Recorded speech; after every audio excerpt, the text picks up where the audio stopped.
Assalamu alaikum. Today I will demonstrate my new AI agent workflow project, which is self-learning AI agent.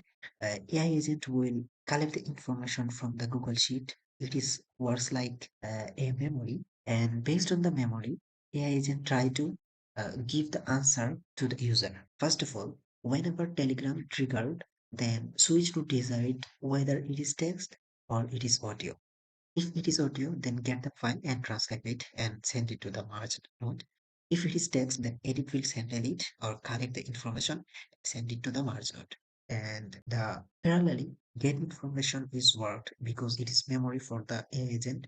Get information, we have lots of information here, like lots of rows, so that we need to combine it in one single rows. So that's why I used here aggregate node, and aggregate node send it to the merge node and combine both memory and user context.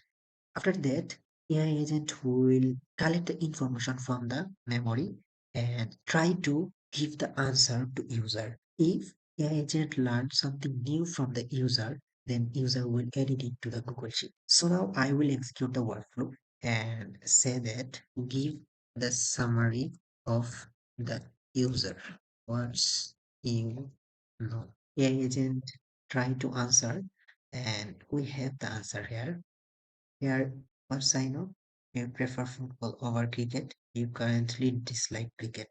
Now I love to play cricket more than football. Execute workflow, workflow start, and yes, again I will say that please give me the summary again based on new info. Execute the workflow.